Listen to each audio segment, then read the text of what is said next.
It was June of 1988, and 71-year-old Myra Davis could hardly contain her excitement. Just when she thought her working days were over, the former Hollywood actress was suddenly back in the entertainment business. As Myra stepped out the front door of her modest home in Cheviot Hills, California, the attractive grandmother with the high cheekbones and easy smile wasted no time in heading for the garage at the back of her property. During her 50-year-long career in show business, Myra had developed a reputation for being punctual, reliable, and hardworking. And even though her days of appearing in Hollywood movies were over, her career starring in commercial TV ads had just begun. And Myra, ever the professional, was determined to build just as good a reputation in her new line of work as she had built in her old line of work. Walking briskly down the driveway to the car parked in the garage at the back of her property, Myra made a note of not looking over at her neighbor's house. She didn't want her good mood spoiled by the sight of the owner's teenage son staring out his window at her. A minute or so later, and Myra had slipped behind the wheel of her tan and brown Chevrolet Malibu, turned the key in the ignition, and was backing out of her driveway onto her quiet residential street. As Myra pulled away from the single-story white bungalow and headed west to the city of Los Angeles, she couldn't help but think of all the changes she had seen during her 40 years in that house and in the entertainment business she loved so much. Myra knew that she was incredibly lucky to have had a career in Hollywood that spanned more than 46 years, let alone this second chance now as an older woman to get regular employment with TV ad agencies. But then again, not everyone who headed for Hollywood would have been satisfied with the kind of practical career decisions Myra had always made for herself. Because the key to Myra's success was the fact that she had kept her ambitions fairly modest, and she never yielded to the temptations and distractions of fame, drugs, alcohol, or scandalous affairs. The same had not been true of her husband. After having achieved moderate success as a cowboy actor when Myra met and married him in 1934, Robert Davis died of an overdose 37 years later. And over the course of that long and often troubled marriage, not only did Myra take care of the couple's two sons, she was also the one who kept getting offers of more work. In fact, ever since Myra had left her hometown of Albuquerque, New Mexico at the age of 14, migrated to California, and landed a bit part with Hollywood Studio, she'd carved out a niche for herself not as a famous actress, but as someone whose role was to support those famous actresses.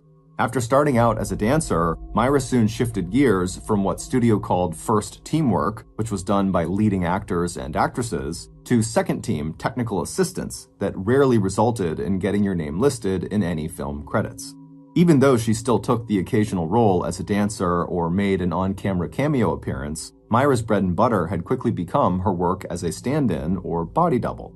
A body double is someone who actually replaces the star during filming. A stand-in is a person who replaces the star during the setup of movie scenes, when lighting, camera, and sound technicians spend hours preparing for or rehearsing an actual scene. As Myra loved to tell her 32-year-old granddaughter, Myra had preferred being a stand-in because stand-ins nearly always got steady work, and because Myra didn't do any nude work like many body doubles did. At the thought of her granddaughter, Myra smiled. With Myra's help and encouragement, Sherry had followed in her grandmother's footsteps, and by the age of 19, Sherry was also getting regular work in Hollywood. Now 32, Sherry had actually eclipsed Myra's career. Sherry had more in front of the camera acting roles than she did behind the scenes stand-in work. But as far as Myra's granddaughter was concerned, it was still Myra's work on one of the most iconic and famous horror movies in history that was her family's crowning Hollywood achievement. That movie was the 1960 thriller titled Psycho. Shot in black and white and directed by the legendary Alfred Hitchcock, Psycho is best known for its gruesome murder scene. In that scene, the character, who was played by actress Janet Leigh, is stabbed to death while taking a shower. Although Myra was not the body double who did the nude work in that famous shower scene, Myra did spend weeks on set standing in for Janet Leigh during the shower scene lighting setups. And Myra also played the on-camera part of the murderer, who shows up in the movie as a shadowy knife-wielding figure on the other side of the almost but not quite transparent shower curtain. In real life, Myra could not have been more different from that character. Among family and friends, she was known for her kindness and generosity, as well as the upbeat attitude with which she had faced the hardships in her life and career. But even though Myra continued to work as a stand-in and body double right through the late 1970s, it was still her appearance in Psycho that seemed to define her career. None of her roles before or after ever matched the reaction Myra got when people knew that she had worked on that shower scene with Janet Leigh. And in 1977, when Myra finally retired at the age of 61, it would take all of that resilience and optimism to adjust to the reality that as much as she loved the entertainment industry, the movies, and the people she had met, she would never again appear either in front of or behind the camera on a Hollywood movie set. But just over a year earlier, all that had changed. Just as Myra had been the person who introduced her granddaughter to a career in show business, it had been her granddaughter, Sherry, who had only recently introduced her grandmother to the talent agents who went on to hire Myra to play a leading role in commercial TV ads. Now, joining the flow of cars all streaming into Los Angeles that morning, Myra's memories of the past gave way to the satisfaction she felt right this moment. Whether she was in a backstage dressing room in Hollywood having a cup of coffee with Janet Leigh, or pitching homestyle cookies or rental cars on TV, it was all showbiz to Myra. Gripping the wheel of her car a little tighter, Myra glanced at her watch. She had just enough driving time left to do a few mental run-throughs of that day's script before she arrived at the TV studio. A few weeks later, at 10:30 a.m. on Sunday, July 3rd, Sherry Davis pulled into the driveway of her grandmother's white bungalow at 2917 South Beverly Drive. An hour earlier, Myra's son and Sherry's uncle out in Idaho had called Sherry to say he could not get in touch with Myra, and would Sherry just drive in person to Myra's house to make sure there was nothing wrong. And as soon as Sherry drew her car to a stop and saw the stack of newspapers piled up against her grandmother's front door, an alarm bell started going off in Sherry's mind.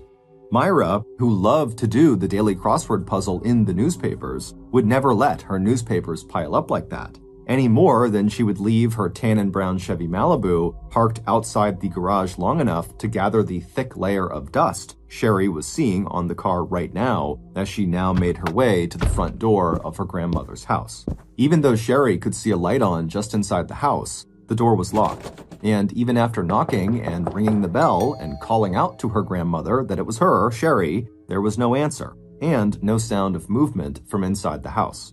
Sherry's chest suddenly felt tight. She knew her grandmother rarely left the house before noon unless she had a work assignment. Moving several steps to her right, Sherry saw that the curtains were still drawn over the big 6-pane glass front window that looked into the living room. That wasn't like Myra either. She kept her ground-level bedroom drapes closed, but opening the curtains in other rooms meant she could keep the overhead lights off and save a little on her electric bill. Walking around to the back of the house, Sherry went to the one window that she knew was always unlocked and uncovered. It was a small pane of glass set high up on the exterior wall of Myra's bedroom. Myra always left it uncovered so her beloved cats could sit inside on the sill and look out at the world. A few moments later, standing on top of an outdoor table she had positioned below that small opening, Sherry was looking down at her grandmother's bed. And what Sherry saw was so horrifying, she had to catch herself to keep from falling. And even after Sherry had jumped off that low table and run back to the front of the house, she was still trying to process what she'd just glimpsed through that window. For a second, Sherry looked over at the neighbor's house, but instead of asking them for help, Sherry jumped into her car, and when she couldn't find a payphone near her grandmother's house, she drove as fast as she could back to Playa del Rey, where her house was. Stumbling in through the front door, Sherry told her husband, John, exactly what she had seen. By the time first responders had arrived at Myra's house on South Beverly Drive that Sunday morning, Sherry's husband was there to meet them. Unlike Sherry, John had brought the keys to Myra's house with him, and a moment later, the emergency medical technicians had unlocked the door to the little white bungalow. But it would turn out that the medics and police were much, much too late to help Myra. The 71-year-old grandmother lay on her bed, the bedspread and sheets bunched underneath her. Naked from the waist down, her belly was distended, and her maggot-infested body was already in an advanced stage of decomposition. A little over an hour before, when Sherry had looked through the small window into her grandmother's bedroom and seen her grandmother's swollen and lifeless body, Sherry had told herself that Myra must have died of a heart attack or some other natural cause, and that the condition of her body must be due to the fact that Myra had been lying there undiscovered for days. But Sherry's assumption had been wrong. There had been nothing natural at all about her grandmother's death. According to police, the woman who now lay on that rumpled bed and who had once famously played the role of the murderer in the hit movie Psycho had herself been violently raped and then strangled to death with a pair of her own nylon stockings. Cheviot Hills, where Myra lived, was not a high-crime area. Located west of Los Angeles, it was a modest but affluent neighborhood that had, over the years, been home to many actors like Myra and her husband. With its views of the local golf course and country club, it was a place where residents felt safe, and where murders like this just did not happen. But despite the public pressure to find and punish the person who killed Myra, right from the start, the investigation into her death was complicated, not only by the delay in discovering Myra's body, but also by a lack of suspects and obvious motives. By the time Los Angeles detective Gary Fullerton began his investigation into Myra's homicide, collecting physical evidence, swabbing the body for DNA, snapping pictures, and dusting for fingerprints, the medical examiner's autopsy report estimated that Myra had already been dead for 8 days. And looking at the crime scene, Detective Fullerton's first assumption was that Myra had been the victim of a random burglary, meaning she may not have had any personal connection to her killer. To Detective Fullerton, it looked like someone had rifled through Myra's nightstand and ransacked her dresser. In addition, the contents of Myra's purse were scattered across the bedspread and floor. But Sherry, who was absolutely stunned to find out that her grandmother had been murdered, had no trouble at all coming up with a potential suspect. Within hours of her grandmother's death, Sherry had directed police attention to the house immediately adjacent to Myra's property. Although it was no larger than Myra's own small 3-bedroom home, the neighbor's house seemed to be overflowing with people. At any given time, the owner, a woman named Adrienne Rosenfeld, played host to up to 8 different residents. Those included Adrienne's older teenage son, her 2 adult daughters, and their partners, along with 3 of Adrienne's grandchildren. According to Sherry, both she and her grandmother had suspected Adrienne's son, Joel Steen, of spying on them from his bedroom window, as well as making unwanted advances and visits to the house when Sherry was visiting her grandmother. Sherry said that Myra had even gone so far as to say that she was actively afraid of the young man. Sherry herself was uncomfortable enough with his behavior that even after discovering her grandmother's body, Sherry did not want to ask anyone in that house if she could use their phone to call 911. As for the other occupants of that house, Sherry said her grandmother got along well enough with Adrienne, who owned a nearby nail salon, and aside from the family's constant bickering, neither Sherry or her grandmother had had any issues with the older daughter's husband or the younger daughter's boyfriend who did odd jobs around the neighborhood. But what seemed like a promising first lead quickly led to what would become a series of dead ends. After interviewing Adrienne and her family members and guests and checking their alibis, Detective Fullerton eventually came back to Myra's family and said he'd cleared everyone, including Adrienne's son, of any involvement.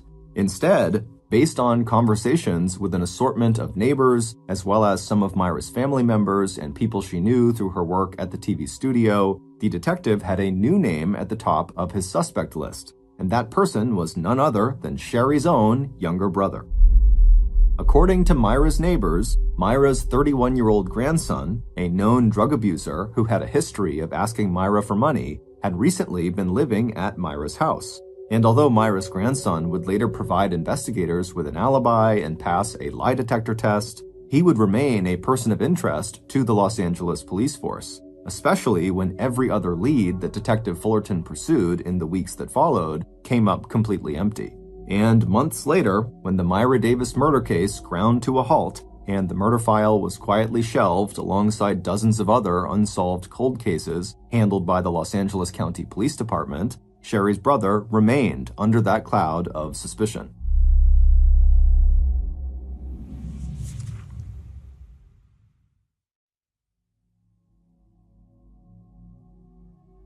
Ten years later, early on the afternoon of Sunday, March 29, 1998, 38-year-old Debbie McAllister picked up the telephone. She was sitting in her home in San Clemente, a city of 47,000 people that was perched right on the white sand beach of California's southern coast. Once again, Debbie dialed the number of her mother's apartment 90 miles north in West Los Angeles, a residential area not far from Cheviot Hills. And once again, at the other end of the line, she heard the busy signal. Debbie's mother, Jean Orloff, had called Debbie earlier that day to fill Debbie in on news about a mutual acquaintance. At the time, Debbie, a single working mom with a 15-year-old son, had been swamped with household chores. Not wanting to miss any of the details, Debbie had told her mom that Debbie would call back that afternoon when both of them could settle in for an unhurried conversation. Now, putting the telephone receiver back in its cradle, Debbie pushed the first flicker of worry out of her mind. Maybe her mother had taken the phone off the hook while she went down to do laundry in the basement of her apartment complex, and then forgotten to hang the receiver back up before going out to visit with one of her many friends. But still, it seemed a little unusual. Then again, Debbie certainly did not know all the ins and outs of her mom's weekend routine. Although the two women were very close, their relationship was complicated. Jean had divorced Debbie's father when Debbie was just 2 years old and Jean was in her early 20s. 12 years after that, Jean had left their extended family in New York and moved with Debbie out to Los Angeles, California. Once on the West Coast, Jean had worked hard to support the two of them. And as soon as they had settled into the one-bedroom unit in a modern apartment complex on Bentley Ave, where Jean still lived, Debbie had spent a lot of time alone and unsupervised. Jean had known the arrangement was not ideal, but it was the only way that Jean could work during the day and attend a night course that would allow her to get certified and employed as a surgical dental assistant. Jean Orloff had never remarried, but she had always had plenty of admirers, and Debbie knew how much her mother prided herself on her youthful appearance. Nature had blessed Jean with thick dark hair, blue-green eyes, and a good figure, and Jean always made sure that her makeup and manicured nails were perfect. By the time she was closing in on 40, Jean had begun a long-term relationship with a wealthy young man in his 20s, and having a 17-year-old daughter in the one-bedroom apartment led to just enough friction between the two women that Debbie decided at that point to move out and begin living on her own. When Debbie's son, Andrew, was born 6 years later, Debbie had wondered how her mother would adjust to the idea that she was now old enough to be a grandmother, a title that definitely challenged Jean's determination to look and act as young as she felt. But it would turn out that Jean absolutely loved little Andrew, and as she leaned hard into her role as grandmother, any strain between Jean and Debbie had faded. Despite the 90-mile distance between them, Jean often used the weekend to make the 2-hour drive south to San Clemente. She would pack her bag and hop into her beloved red and white Chevrolet Malibu that she had bought for herself more than 20 years ago. Then she'd roll down the windows and head for the coast, full of plans for how she and Andrew would spend the next couple of days. Now, almost 15 years after Andrew's arrival, Debbie knew that her mother had just passed 2 more difficult milestones. Just 5 months earlier, Jean had turned 60 and had officially joined the ranks of older Americans. But even worse, the man Jean had been seeing for almost 20 years had announced that he'd asked another, much younger woman to marry him. Overall, though, Debbie had the sense that her mom was meeting these challenges with her usual resilience. From a practical standpoint, Debbie knew that her mother was independent and self-sufficient. The local Avon lady, who sold makeup and skincare products to Jean at her home, was married to a man who could help Jean with any minor repairs around her apartment. And from a social perspective, Jean was keeping herself upbeat and busy. Not long ago, her mom and her mom's good friend, Barbara Capadal, had gone to the Los Angeles Dodgers Stadium to hear Jean's favorite rock and roll band, the Rolling Stones. And in late October, just a few days after turning 60, Jean and Barbara had gone to an elaborate Halloween party that was put on each year by Jean's manicurist. And in February, just 1 month earlier, Jean had booked tickets for a trip she and Andrew would take to Disney World later that year.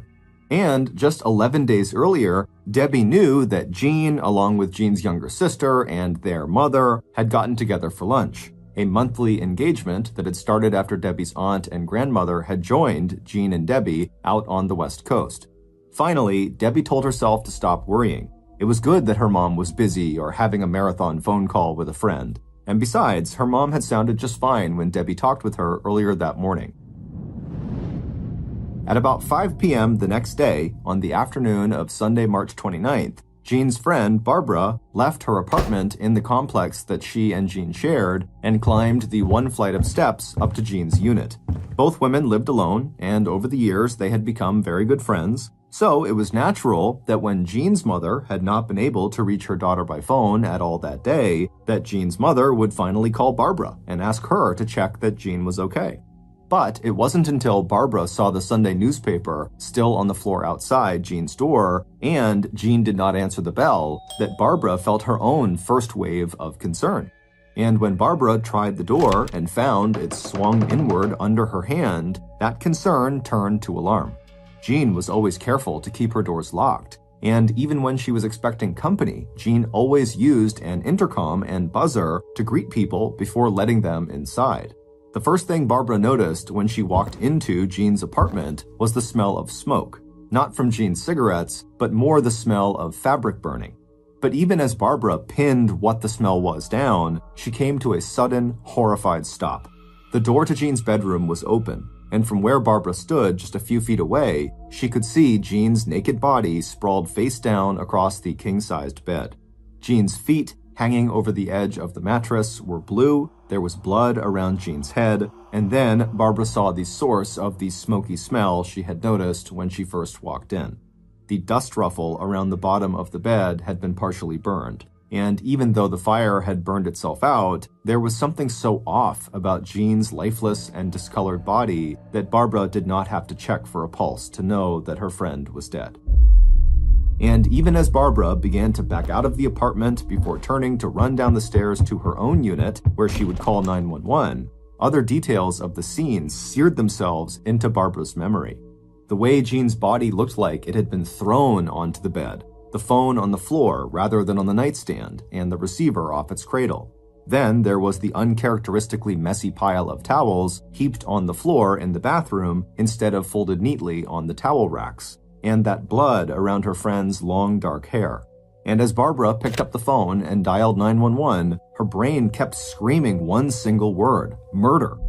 But within the next hour, as first responders from the fire, police, and emergency medical unit flooded into the apartment complex on Bentley Avenue, Los Angeles County Police Sergeant Christopher Giles was forming a very different impression of what had caused the death of 60-year-old Jean Orloff. After observing Jean's body and learning that Jean was a heavy smoker and that she took heart medication, Detective Giles announced that the victim had likely died of natural causes like a heart attack, and that the fire must have been caused by Jean dropping a lit cigarette. This assessment was met with blank silence before the fire captain, whose crew had also responded to the 911 call, pointed out to the detective that people who die of heart attacks are usually found lying face up, not face down. The fire captain also pointed to a red crease on Jean's neck. And to him, not only did the fact that the phone was off the hook seem unusual and possibly suspicious, the burned bed skirt looked more like a deliberate arson attempt than an accidental fire. But not only did Detective Giles dismiss those concerns, the county coroner would later agree with Detective Giles and rule that Jean had, in fact, died of a heart attack. So, on March 30th, 1998, one day after Barbara had discovered Jean's body, Jean's sister and her sister's husband arrived at the morgue, grief-stricken by Jean's unexpected and tragic death, to make arrangements for Jean's body to be cremated. And that would have been the end of any further investigation into the death of Jean Orloff, if not for the work of a sharp-eyed public official who noticed two important errors in the paperwork provided by the county coroner's office. It turned out that Jean's own doctor did not believe that Jean's heart condition was serious enough to have caused a fatal heart attack, and he had refused to sign off on the coroner's death certificate. Not only that, but no one from the coroner's office had ever examined Jean's body at her apartment or filed an official record of Jean's death. So, on April 2nd, 5 days after Jean's body had been discovered, and 1 day after her grieving family had gone forward with her memorial service, an investigator with the coroner's office arrived at the morgue to do a second examination of Jean's body before releasing her remains to the family. But as soon as the investigator arrived at the morgue and opened the plastic cover that encased Jean Orloff's dead body, he knew that there would be nothing routine about the examination of this body. The red crease that the fire captain had noticed on Jean's neck had deepened to a dark purple bruise. There was also a trail of bruises from Jean's cheekbones down to her lower legs, and tiny red spots filled the whites of Jean's eyes. It was instantly clear to the investigator that Jean had not died of natural causes. She had been strangled to death. Not only would an autopsy confirm this, it would also show that Jean had been sexually assaulted. And even before that autopsy was completed, a new investigation into Jean's death was underway. This time, the lead detectives were two highly respected police officers, Francine Maunger and Ron Phillips. And together, they wasted no time interviewing and fingerprinting the stunned members of Jean's family and Jean's circle of social and work contacts. The first hurdle facing investigators was the fact that they had no crime scene. Because Jean's death had initially been attributed to natural causes, her apartment had been thoroughly cleaned and all her belongings packed away in boxes. So, without a crime scene or any physical evidence to guide them, Detectives Maunger and Phillips immediately turned to the most obvious suspects. In any homicide investigation, the victim's romantic partners and spouses are automatically people of interest. But in this case, Jean's much younger boyfriend had a rock-solid alibi, and no one who knew Jean, either from her work or personal life, seemed to have any motive for wanting her dead. Knowing they needed to think outside the box if they were going to solve this case, Detective Maunger decided it was time to talk with the one person in a woman's life who might know more about her than even her closest friends. And that person was Jean's longtime beautician. Detective Maunger explained it to her partner this way. Being female, I know we talk about our lives to our hairdressers and manicurists. We use them as sounding boards. And on Tuesday, April 7th, the same day that Detective Maunger set off to talk with this new potential witness, investigators received a telephone call that changed everything.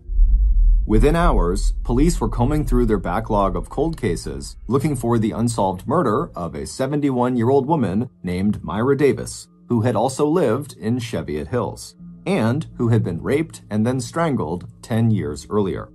The tip that would help break these two murder cases came from a parole agent for the California Department of Corrections. According to John Widener, one of the released prisoners he supervised, a man who had served jail time for committing forgery, had heard about Jean Orloff's murder. And not only did the details of her death, sexual assault, and strangulation remind this ex-con of another earlier murder, but this ex-con also knew the name of one man who had a connection to both victims. 24 hours later, the pieces of two murder puzzles, along with a string of seemingly unrelated sex crimes that had happened in the late 1980s, suddenly and shockingly all fell into place.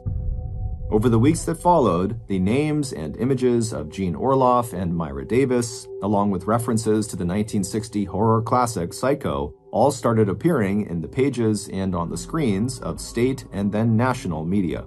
Based on information contained in both those murder files, along with Detective Maunger's interview with Jean's manicurist and a series of interviews with the suspect named by the parole agent, here is a reconstruction of what happened on or about Tuesday, June 28, 1988, when 71-year-old Myra Davis was killed, and on March 29, 1998, 10 years later, when the same man murdered 60-year-old Jean Orloff.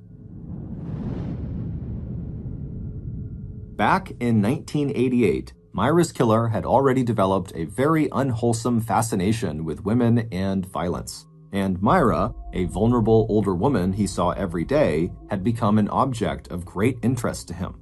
He knew a little bit about her, including the fact that she didn't seem to much like her neighbors, at least not all of them. He also knew she had made a living in Hollywood back when she was young, and that now she made commercials. He'd even seen her face on ads pitching old-time lemonade and the all-day breakfast served at the International House of Pancakes. He knew she had a very good-looking granddaughter who also worked in Hollywood, but on that day in late June 1988, neither the neighbors or Myra's granddaughter were anywhere in sight. So, when the murderer knocked on Myra's door and called out respectfully if now was a good time for him to come visit, there was no one to see them when Myra opened the back door, gave him that TV smile, and invited him inside. There was also no one to see when the killer followed Myra out of the kitchen and into her bedroom. And Myra was surprised when, after their short but pleasant conversation had ended, she turned around and there he was, standing right behind her with a strange look on his face. For the killer, the explosive rage and sexual excitement that now filled him was familiar. They had been among the reasons why parents wanted nothing to do with him, why he had molested his own younger sister, why he had spent years in mental hospitals and juvenile detention facilities, and why he had sexually abused other children in those same settings. Myra had no way of knowing any of this. The killer's long rap sheet listing crimes he'd committed before the age of 18, when he was still considered a child, was protected by law from public view. And at that moment, knowing what her killer was capable of would not have mattered to the 71-year-old grandmother anyway, because now it was too late. This man was already there in her house, and when he suddenly came at her, the attack was so unexpected that Myra hardly had any time to process what was happening or to try to protect herself. According to the medical examiner's later autopsy report, what happened next was premeditated and brutal. Myra's killer stripped her of nearly all of her clothes and then forced her onto the bed where he raped her. Afterward, her killer wrapped a pair of nylon stockings around Myra's neck, then used the handle of a plastic pot scrubber he'd picked up on his way through the kitchen like a tourniquet to tighten the ligature around her throat. Throughout the attack, Myra was facing her killer. In the 60 to 90 seconds it took her to die from strangulation, the small bone below her jaw and inside her neck had slowly fractured. At the same time, the intense pressure on Myra's voice box caused her to reflexively bite down into her own tongue, even as the blood vessels in her eyes and under her skin and gums began to rupture and bleed. Before leaving Myra's house, the killer rifled through her purse and quickly opened and ransacked the 5 drawers of her bedroom dresser. Satisfied and exhilarated, the killer slipped out the door of Myra's house, leaving her body to the maggots and California's summer heat. Over the next week, Myra's killer spent several days on an alcohol-fueled bender. But by the time he was interviewed by police about Myra's death, he was sober and he had put together an alibi. He also knew he had been lucky. Myra's body was so badly decomposed by the time it was discovered that pinning down an exact date or time of death was practically impossible. And in the 2 years that followed the unsolved killing, police never connected Myra's murder with a string of at least 6 sexual assaults on young women in the Cheviot Hills area where Myra had lived. And when, in 1991, Myra's killer was arrested and charged with sexual battery in 2 of those attacks, the sentences against him were suspended, and instead of serving time, Myra's killer was put on probation and required to attend 1 year of sexual abuse counseling. The killer's next encounter with the law occurred on March 6, 1992, when an elderly couple out for a stroll in Cheviot Hills saw him kicking the small dog he was holding at the end of a leash. When the 67-year-old husband, who weighed less than 120 pounds, told the younger man to stop it, Myra's killer, enraged, stepped forward and struck the older man. The blow knocked him backward and he hit his head on the sidewalk with such force that 3 weeks later, he died. After spending 3 years in prison for manslaughter, Myra's killer was again released on parole, and moving back in with his wife, he started working side jobs for cash as a handyman. And by the beginning of 1998, one of his customers was an attractive and vibrant 60-year-old divorcee named Jean Orloff. Not only did Jean live just several blocks away from the killer's first murder victim, but Jean's red and white vintage Chevrolet Malibu reminded the murderer of the tan and brown Chevy Malibu that had belonged to Myra, and how that car had sat in Myra's driveway collecting dust during those 7 days after he had killed her when she lay dead and undiscovered inside her little white bungalow. In fact, 10 years later, on March 28, 1998, there was so much about the visit he decided to make to Jean's apartment that would remind him of his visit to Myra a decade earlier. Like Myra, who was one of his early customers, Jean had always been happy to have his help around her home, starting back in late 1997 when he repainted a heavy mirror for her before hanging it over her piano. So when the killer had slipped away from his family's house that evening and driven the 3 miles to Jean's apartment, where he knocked quietly on her door, Jean welcomed him inside with a smile. Like Myra, Jean had no reason not to open the door. Like Myra, Jean had no idea what crimes this man had already committed, and she had no idea what he was about to do to her. But once the killer attacked, Jean fought back with every ounce of strength she had. And even though Detective Giles would later insist that Jean had died of natural causes, the autopsy that doctors performed 5 days after Jean's body was sent to the morgue told a very different story. Like Myra, Jean had been raped. But blunt force trauma to the back of her ribcage showed that the killer had probably had to jam his knee into her back to force her face into the mattress so he could subdue her. The ultimate cause of death was strangulation, although in Jean's case, the ragged furrows around her neck, the crushed voice box, and the abrasion on her chin, nose, and next to her mouth all suggested that she had fought desperately against the tightening of the ligature. When it was over, the killer left his victim naked and face down on top of her bed. The phone already lay on the floor, the receiver off the hook. As the killer's excitement subsided and his breathing returned to normal, he could hear the faint noise of the busy signal coming across the phone line. Before leaving, the killer set a small fire at the bottom edge of the bedskirt. Taking one last look around, the killer slipped out of Jean's apartment, leaving the door unlocked behind him. And just a few minutes after that, 32-year-old Kenneth Dean Hunt, who had been known to both Myra and Jean by his nickname, Sonny, was in his car heading back to the home he shared with his wife and her mother on South Beverly Drive in Cheviot Hills. And that house, owned by Adrian Rosenfeld and still overflowing with people, was located right next door to the little white bungalow where Myra Davis had lived for 40 years before Sonny had killed her back in 1988. It would turn out that the 32-year-old handyman who murdered both Myra Davis and Jean Orloff had been the boyfriend of Adrian's younger daughter, the man who made most of his money doing odd jobs for their neighbors. 4 months after being interviewed and cleared as a possible suspect in Myra's murder, Sonny had gone on to marry Adrian's daughter. He had also cultivated a loving relationship with his mother-in-law. Adrian, along with her daughter, always found excuses for Sonny's inability to hold down a regular job, and they would both insist that later charges against him for sexual assault and manslaughter were unfounded. As Myra's neighbor, Adrian had made a point of recommending Sonny to Myra as a part-time handyman. And as the owner of a popular local beauty salon, Adrian made the same glowing recommendation to her older single female clients who also might appreciate the services of someone who could come to their home and do minor repairs and yard work. Once Sonny's wife began selling Avon products, he also worked as a delivery person, personally taking orders directly to the homes of his wife's clients. One of those clients was Jean Orloff. Not only had Jean been a longtime customer at Adrian's nail salon, she had attended Adrian's big Halloween party in 1997. Jean also bought skin products from Adrian's daughter and hired Sonny as a part-time handyman. As for the tip that finally broke the 2 murder cases, that came from Adrian's son, Joel Steen. As a teenager, Joel may have creeped out Myra and her granddaughter Sherry with his unwanted attention, but it was a charge of forgery, not stalking, that would eventually land him in prison for a few years before he got out on parole.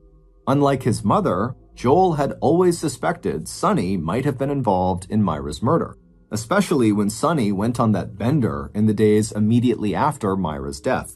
So when Joel heard the eerily similar details of Jean's murder and observed that following Jean's murder, Sonny went on another substance-fueled bender, Joel picked up the phone, called his parole officer, and suggested that police might want to take a look at Kenneth Hunt, aka Sonny. Meanwhile, Detective Maunger's interview with Jean's manicurist, Adrian Rosenfeld, would also lead investigators to make a direct link between Sonny and his 2 murder victims. And unlike the general public, investigators would also have access to Sonny's juvenile records that would detail his lengthy and disturbing history of violence and sexual assault. Samples of Sonny's semen would later match the samples collected from the bodies of both Myra and Jean. On Thursday, April 9, 1998, less than 2 weeks after Jean's murder, Kenneth Sonny Hunt was arrested and charged with 2 counts of first-degree murder, burglary, and forcible rape. In yet another strange twist to this case, in the press coverage that surrounded Sonny's arrest, His first victim, Myra Davis, was wrongly identified not as a stand-in on the set of the movie Psycho, but as the body double who actually appeared nude in the shower scene that made the movie famous. That mistake led to speculation that Sonny had been obsessed with killing that body double who he believed, incorrectly, to be his next-door neighbor. True or not, the mistake brought a kind of notoriety to Myra Davis that the modest 71-year-old grandmother had never pursued or wanted in the course of her half-century-long career in Hollywood. On March 15, 2001, Kenneth Dean Hunt, aka Sonny, was found guilty of 2 counts of first-degree murder. 8 months later, on November 6th, he was sentenced to life in prison without parole. Right in the middle of the United States is a quiet little town called Millstadt, Illinois. Millstadt is home to about 4,000 people, and had it not been for Ashley Reeves, only those 4,000 people and their friends and family would even know that Millstadt existed.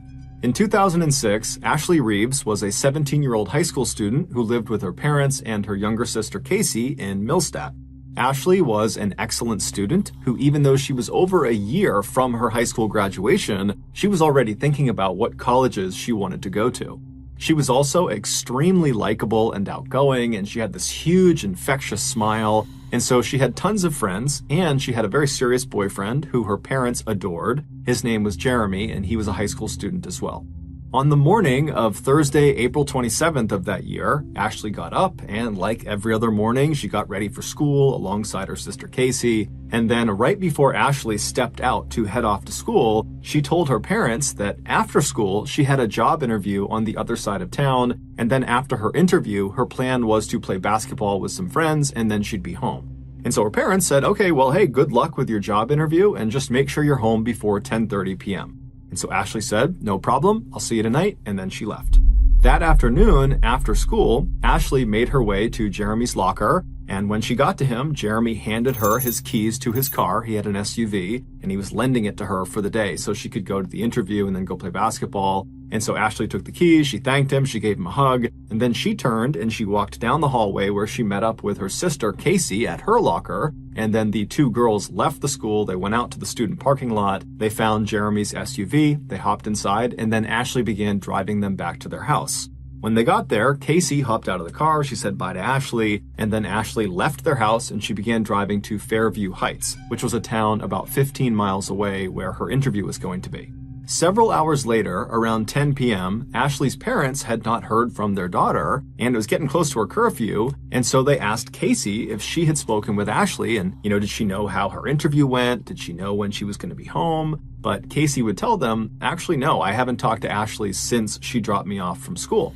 And so Ashley's parents said, okay, no big deal, and they called Ashley, but Ashley didn't pick up. So they sent her a series of text messages, but after a couple of minutes of not getting any response, they decided to just call her boyfriend Jeremy to see if maybe he knew what was going on with Ashley. But when they spoke to Jeremy, he would say that, I haven't spoken with Ashley since I gave her the keys to my SUV, and I've actually been trying to talk to her all day. I've been calling her and texting her, but I still haven't heard back.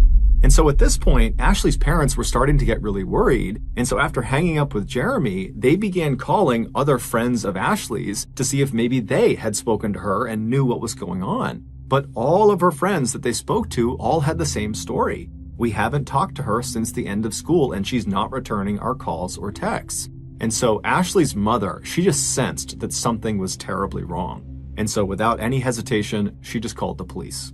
Now, the police in this town were used to getting calls every now and again from parents whose teenage child had run off and they were concerned about them, but virtually every time the police investigated, they would find the teenager had just kind of been blowing off their friends and family, and they would pop up maybe a couple hours later totally unharmed. But the Millstadt police would later remark when they heard Ashley's mother's voice over the phone, the fear in her voice was so pronounced, it immediately pushed the police department to take this case very seriously. And so that night, right after this phone call, the Millstadt Police Department went out in force to try to locate Jeremy's SUV, the car that Ashley had been driving around that day.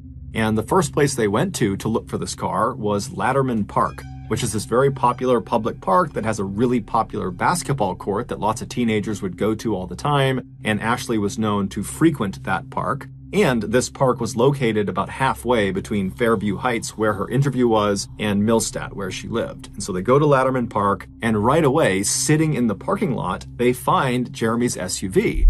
But Ashley is not in the car. She's nowhere near the car. And when they searched the car, there was nothing of significance inside of it. There was just some of Ashley's clothes lying around.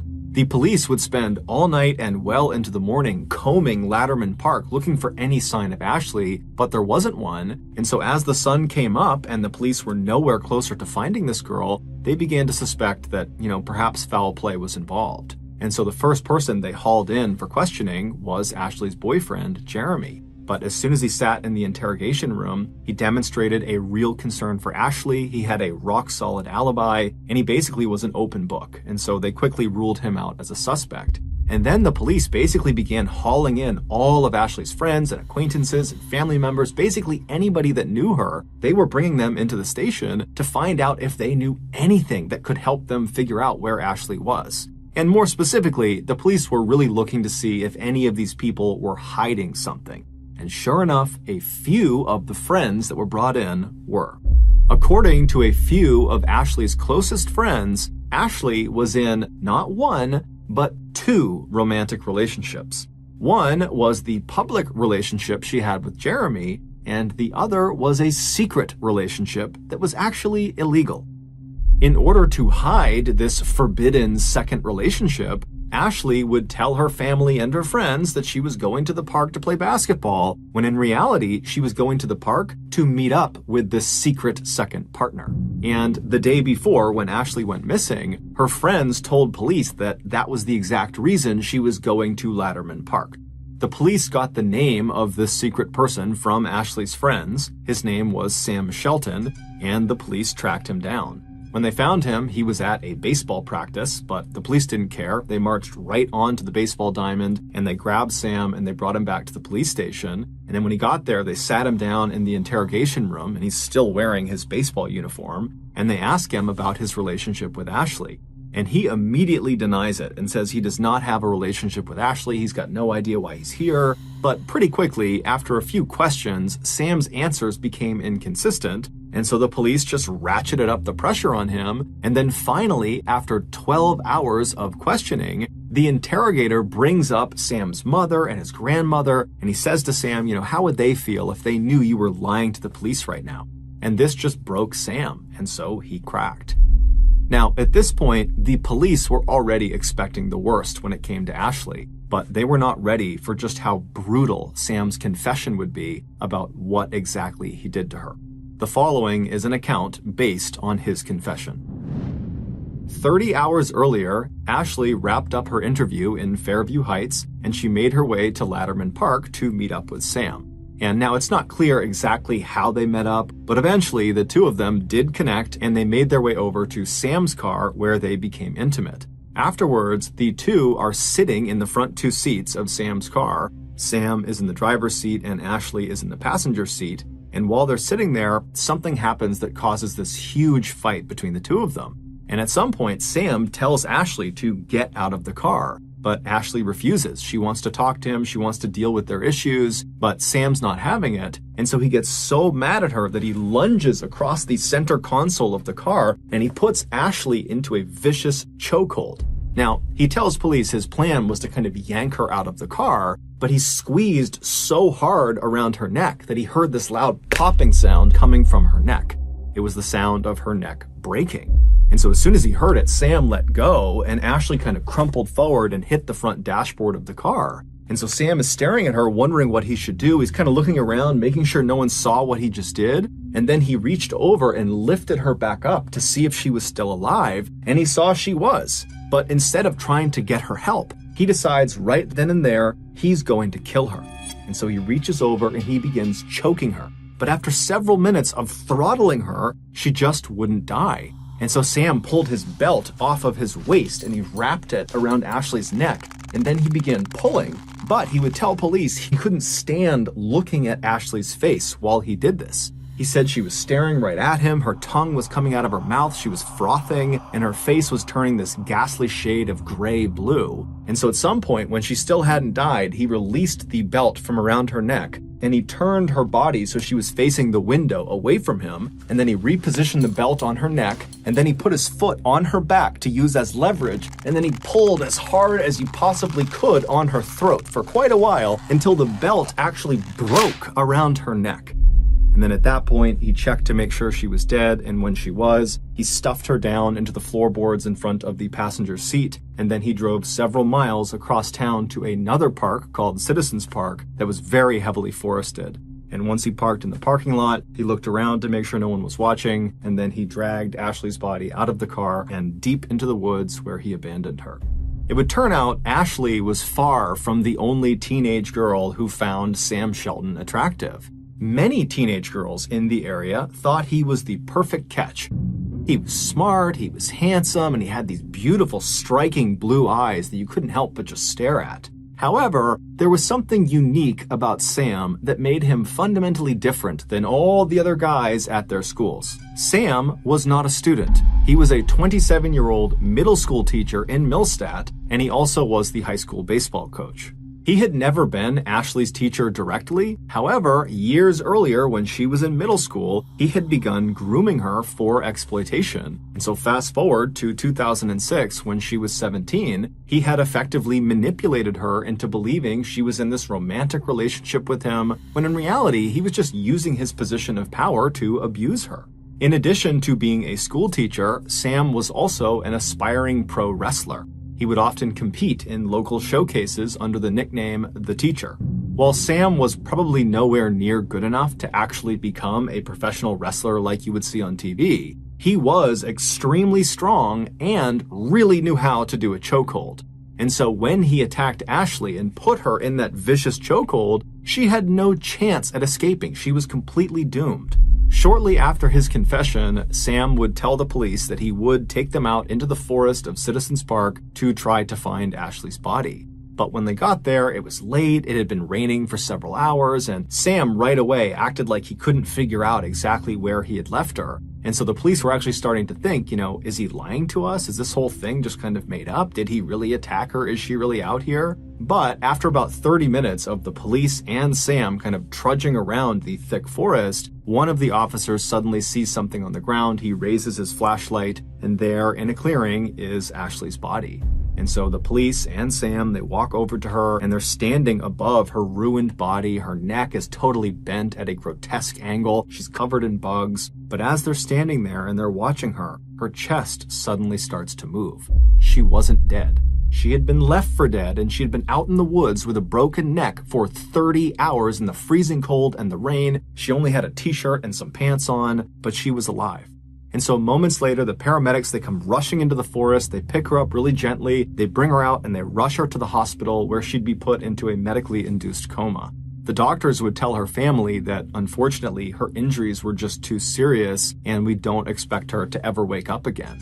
But miraculously, she would. Now, she would have to relearn how to walk and talk and eat and drink, but she would do all of those things, and today she is 32 years old, she is happily married, she has 2 kids of her own, and by and large, she leads a very happy, normal life. As for Sam Shelton, he was sentenced to 20 years in prison for attempted murder, and he's still in prison today. However, he is up for parole in 2024.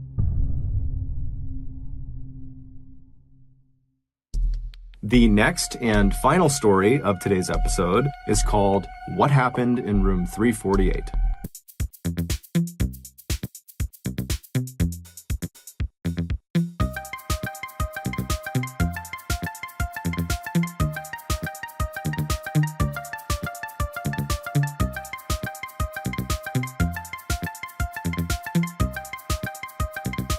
On September 15, 2010, a 55-year-old man named Greg Flanagan checked into the Elegante Hotel in Beaumont, Texas to start his work week. As a young man, Greg had worked as a chief engineer on ocean-going vessels, spending months out at sea. But in his middle age, he had reinvented himself as a landman. It was Greg's job to secure leases of mineral rights and land for drilling. Greg was slender and fit-looking despite the fact that he never exercised and he smoked constantly. He kept a close-cropped white beard, and he had the leathered skin of a lifelong outdoorsman.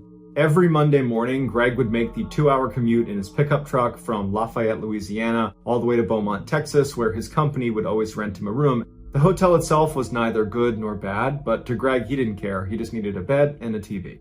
Once Greg walked inside, he had a bathroom immediately to his right, and then a little bit farther in was the main section of the hotel room, which was very basic. Straight ahead, there was a window that looked down onto a small pool that was lined with potted plants. And then in the main space was a queen-size bed tucked up against the right wall, and then on the left wall was a TV. Greg wheeled his one suitcase into the hotel room, and he put it at the foot of the bed, and he opened it up. He pulled out the shirts that he wanted to keep wrinkle-free for the week, and he hung them in his closet. Then he pulled out his toiletries that were kept in a cloth bag with a hook, and he hooked those onto a towel rack. Then he took off his very worn brown boots and his faded blue jeans, and he slipped on some pajama pants. Anytime Greg stayed at the Elegante, he rarely left his room. There was a bar downstairs, but he wasn't a big drinker or socializer. He preferred to just have quiet nights alone in his room watching TV. So that night, Greg cranked the air conditioning to make sure it was as cold as it could get. He liked to sleep in a very cold room. And then he hopped on his bed and he put 2 big pillows behind his head and he rested up against the headboard. And then he took a towel and he laid it out next to him. And on the towel was his ashtray, his cigarettes, his lighter, his phone, the TV remote, and a candy bar. Then he picked up the TV remote, turned it on, flicked through the channels until he landed on one that was playing Iron Man 2, and he thought, good enough. Put the remote down, picked up his candy bar, opened it up, he ate a piece of his candy, and then he grabbed a cigarette, lit up a cigarette, and he began smoking. The following morning, Susie, Greg's wife, did not get a call from her husband. And he always called her every morning that he was gone. That was their routine, and this was a big break from their routine. And so she tried calling him, and his phone rang and rang and rang, and he never picked up. And so then she called his Beaumont office, and he didn't pick up. But after the second or third time she called, his coworkers picked up the phone and they said, hey, Greg's not here. He hasn't come into work yet. And Susie felt concerned. She felt like something was wrong. And she said, do you guys mind just going to his hotel room and knocking on his door and making sure he's okay? And they said, sure, we'll go over there. So the 2 coworkers head over to the hotel. They knock on Greg's door. He doesn't answer. And so they go down and get the manager, who comes up and opens Greg's door. And right away, they find Greg lying dead in the middle of his hotel room. The way Greg was positioned when they found him, it looked like he had fallen to his knees and then fallen again onto his face, and his left arm got kind of tucked underneath his body, and still in his 2 left fingers was a cigarette that had not fallen from his hand that had burned down to the wick. The room was exceptionally warm, and Greg's skin was grayish blue. Immediately after seeing Greg, the 2 coworkers called 911. Shortly after the ambulance arrived at the hotel, Detective Scott Apple arrived in his cruiser. Apple was a short guy, very, very fit. He had silver hair that he spiked up. He looked 100% cop, and he worked basically 24/7. When he got up to room 348, there was no sign of a break-in, nothing had been disturbed inside of the room, and there was no blood or obvious wound on Greg, with the exception of a slight abrasion on his cheek when he came down and hit his face on the rug. He looked around the room and he found Greg's wallet that was sitting in the back pocket of his jeans, and there was hundreds of dollars in his wallet that had not been taken, so he ruled out robbery. He went out into the hall and he began interviewing the other occupants of the surrounding rooms, and no one had heard anything and no one had seen anything. He went back into the hotel room and he began looking around for drugs of any kind or any substance that Greg might have taken that could have contributed to his death, and there was nothing. No prescription pills, no alcohol, nothing.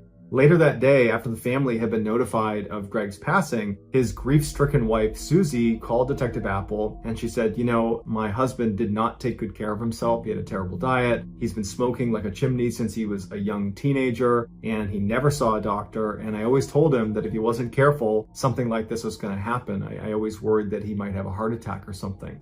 So at this point, not only does Greg's family think he died of natural causes, Detective Apple also thinks the same thing. He's thinking about what he saw in the hotel room, and there's no sign of any foul play. It just looks like a guy whose lifestyle caught up to him.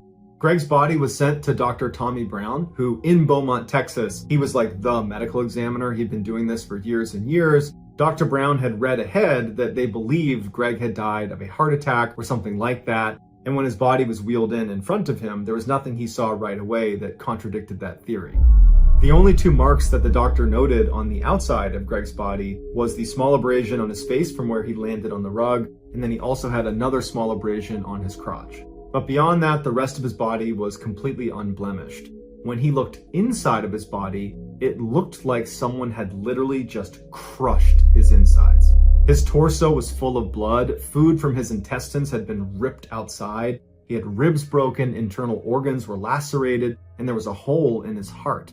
Dr. Brown was really confused at what he was looking at, because the severity of Greg's internal injuries were more consistent with someone who had been in a severe car crash or who had had a really heavy object land on them, but Greg didn't have any significant external injuries that would support either of those two things happening to him. And he was found in the middle of a hotel room where there was nothing disturbed and no one had apparently seen or heard anything.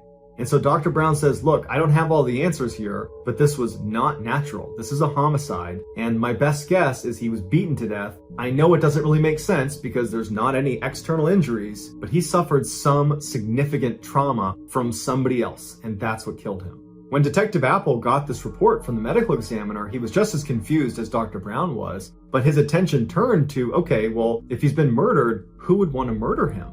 And he began digging into Greg's background, and he found that he was universally liked. He was known for being incredibly courteous and polite. He kept to himself. He was in love with his wife, and his wife loved him back. There was no evidence of some scandal in the background. He was just this really nice, normal guy, and it didn't make any sense why anybody would want to kill him.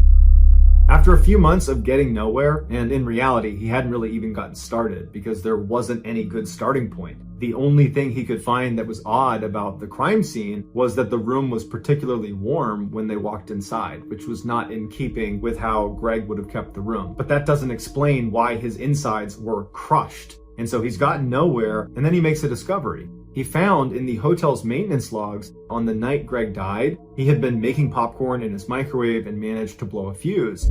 And it wasn't just his power. Maybe Greg didn't know this, but he cut the power to both the room next to him on his right and on his left and below him. And so he calls down to the front desk, and a maintenance guy came up and he reset the breaker. This opened the door to two theories. The first theory is the maintenance guy, who did have a criminal record, when he came up to fix the breaker, he attacked Greg. But that was wildly speculative, and there was no evidence to suggest that the maintenance guy would do that, and so that was quickly ruled out. The other theory was Greg's neighbors in room 349 were these two electricians who were big partiers and drinkers, and so Detective Apple suggested that maybe when Greg accidentally cut the power to their room, they were really annoyed, and they went outside in the hall and they saw Greg, and they somehow realized he was to blame for this, and in a drunken rage, they attacked him and killed him, and that's what killed Greg. And even though it was a stretch, it was the closest thing to a motive Detective Apple had found in anyone. And so Detective Apple put on a hidden camera and he went and interviewed these two electricians that were still staying in room 349. And he said when he spoke to them, they were very forthcoming. They seemed very honest. They were appropriately curious about what happened to Greg. And all they said was, look, we had no interaction with him. We did hear him coughing when we came back from the bar. We were at the bar that night, but honestly, that's the extent of our interaction with him.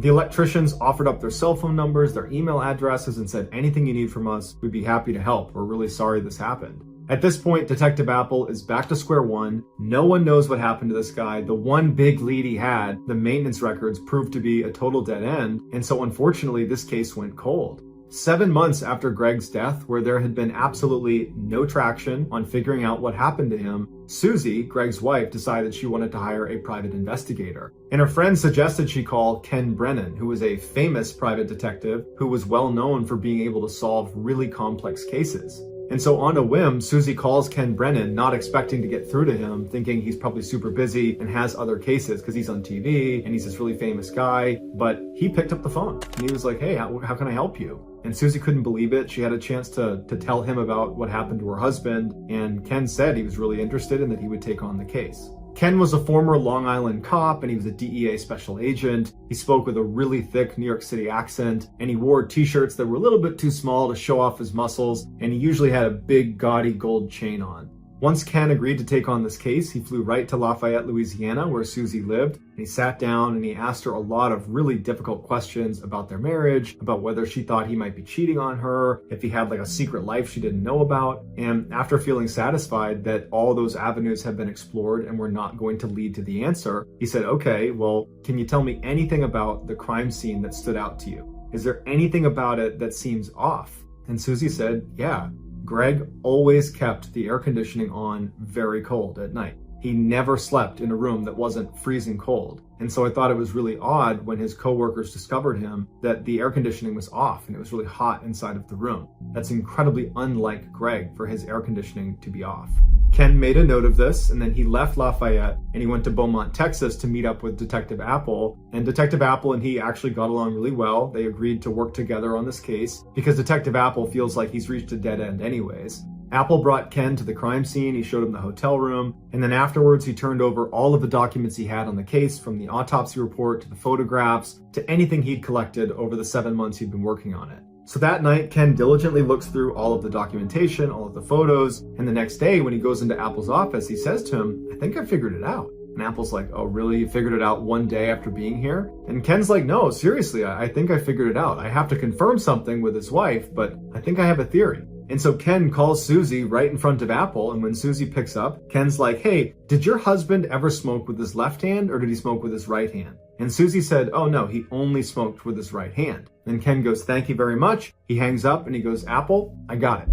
And so Apple's like, "Okay, what's your theory?" And Ken says, "Okay, so I spoke to Susie and she told me it was very strange that his room was not air conditioned when they discovered his body, because Greg was known for always turning on the air conditioning to as cold as it can get, especially at night when he went to bed. And so when his power went out the night before, his air conditioning would have gone out. And so the maintenance guy comes up, turns the power back on, but it doesn't trigger the air conditioning to turn back on. The room is still cold from having been air conditioned all evening to that point. And so the TV is back on, and so perhaps Greg turns and just starts watching TV. Because the room feels air conditioned, he hasn't realized that he hasn't turned the air conditioning back on again. Now, this is Beaumont in the summer, so it's going to get really hot in his room really quickly, and as soon as it starts to warm up in there, he's going to realize, "Oh, I didn't turn the AC back on," and he would go over and turn it on again. And so because the air conditioning wasn't on, and we know that the power was restored at 8:30, then he must have died after the power was on, but before it got warm enough in the room for him to recognize he did not turn the AC on, which means he would have died somewhere between 8:30 and 9 p.m. at night. And so Apple's like, "Wow, that's pretty impressive, except that doesn't really help us figure out how he died or who killed him." And Ken puts his hand up and he says, "I know, I'm just building the whole picture here." Okay, so we have him dying between 8:30 and 9, and I don't think he was beaten to death. I think a lot of people want that to be what killed him because it's kind of the only thing that might make sense, but I say it definitely doesn't make sense because of the cigarette. Now, we found that cigarette in his left hand, and I talked to his wife, and she said he only smokes in his right hand. And so what I think happened is the power came back on at about 8:30, which is what the report says. The TV turns back on. Greg doesn't turn the air conditioning back on. He sits on his bed. He's watching TV. He lights up a cigarette and he's smoking with his right hand. And then something happens to him, which I'll get into my theories on that. And he jumps off the bed and he starts making his way to the door to get help. And he transfers the cigarette from his right hand to his left hand so he can use his right hand to turn the doorknob and open the door to safety. But he doesn't make it, he falls to his knees, and he falls to the ground, and his cigarette's still in his fingers, and he dies. And Apple's like, "You know what, that's pretty good, it makes a lot of sense, but the crucial missing piece here is, well, what was the trauma he suffered that caused him to jump from his bed and run to the door and then ultimately die?" Ken's like, "I got a theory on that too, but I gotta be in the hotel room to see if it's true." So Apple and Ken go back to the hotel room. When they get there, Ken goes inside and he starts walking around, looking at the ceiling, the wall, the ground. And then finally he stops when he's looking back towards the front door leading back into the hall. And he points at the wall and he says, "There." And Apple looks at what he's pointing at, and it looks like there had been some patchwork on the wall in the same spot where the doorknob, when it swings open, would hit the wall. And so Apple's looking at it and he's like, "That's just from the doorknob." And so Ken takes the door and he opens it all the way to where the doorknob is pressed against the wall, and it's to the right of this patchwork, meaning this patchwork is not connected to the doorknob. Apple was confused and was about to ask questions, and Ken was like on a roll, and he said, "Hold on," and he goes outside. He goes next door to room 349. They go inside, and Apple walks in the room and he's watching Ken do his work, and Ken's rubbing his hands all over the wall, and eventually he stops and he looks up at Apple and he takes his finger and he pushes on one spot in the wall as Apple is watching, and his finger goes right in. And what he pushed on was this little chunk of toothpaste that had been wedged in this little tiny hole in the wall, and he pushed it through.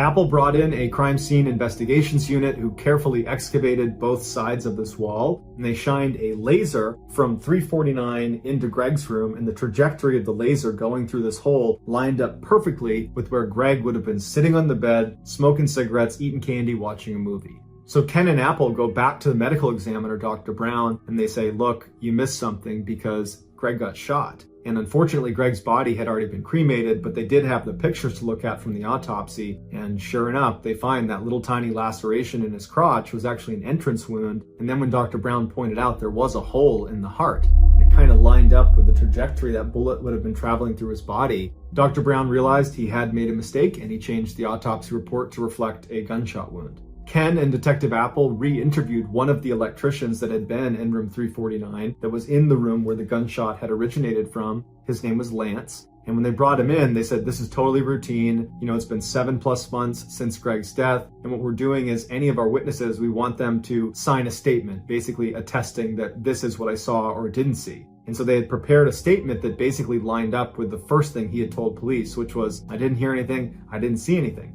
And they said, is there anything you want to change about your story? Or is this exactly what you saw and heard? And Lance said, yeah, that's exactly, I don't know anything. I wish I knew more, I'm sorry. And like, all right, well then can you sign this document saying that you don't know anything and you didn't see anything? And he said, yeah.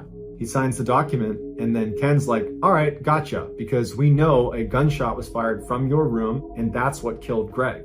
And so you need to tell me who shot the gun. Otherwise, I'm taking you to jail for submitting a false police report. At this point, Lance crumbles and the truth comes out. And he said that he and the other electrician in the room with him, whose name was Muller, they were goofing around and drinking that night. And Muller went out and got his pistol from his car and he brought it in and he was goofing around with it. And Lance was saying that he was trying to get him to stop doing that, but he kept goofing around with the gun. And at one point, he aimed the gun at Lance and Lance kind of batted it away from him. He dropped the gun, it landed, and it went off. And they saw where the bullet hole was. They saw it was into Greg's room, and they both froze and they listened to see if anybody had reacted to this gunshot. And he said they didn't hear anything for a long time, and that made them believe that no one was in the other room, that no one was in Greg's room, and that they were in the clear. And so they left and went to the bar. They didn't even think to check on whoever was in that room. And when they came back, they said they heard Greg coughing in his room, and that further confirmed that he must not have been in there when they fired the shot, and he's totally fine and they are totally in the clear. The next day, Lance said when they saw his body being taken out, at first they did think, oh my goodness, this is us. We did this. But they overheard Detective Apple walking around interviewing people saying out loud that, yeah, we think this is natural causes. Yep, looks like a heart attack. This is probably nothing. I'm sure it's nothing. And they were like, oh, phew, it's not us. And so they actually believed it was just a coincidence that on the same day they're firing a rogue bullet into Greg's room, that Greg had a heart attack and died separately.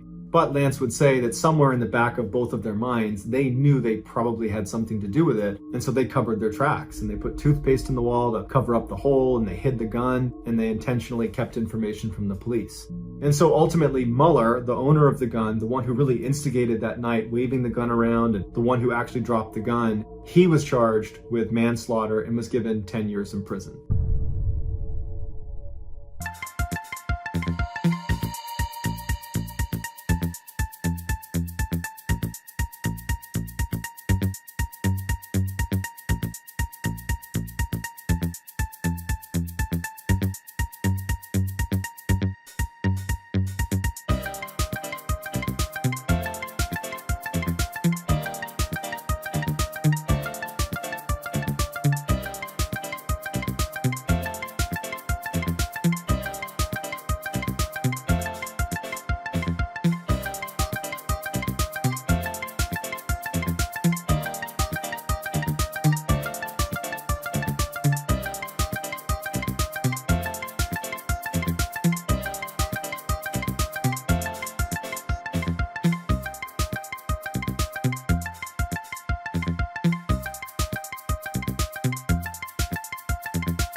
Thank you for listening to the MrBallen Podcast. If you got something out of this episode and you haven't done this already, please offer to get the 5-star review button's car detailed. But as soon as they give you the keys, simply fill their car with an angry pack of Asian murder hornets. Also, please subscribe to the MrBallen Podcast on Spotify, Apple Podcasts, Amazon, Google, and anywhere else you get your podcasts. This podcast airs every Monday and Thursday morning, but in the meantime, you can always watch one of the hundreds of stories I have posted on my YouTube channel, which is just called MrBallen. If you want to get in touch with me, please follow me on any major social media platform and then send me a direct message. My username is just @MrBallen, and I really do read the majority of my DMs. Lastly, we have some really cool merchandise, so head on over to shopmrballen.com to have a look. So that's going to do it. I really appreciate your support. Until next time, see ya.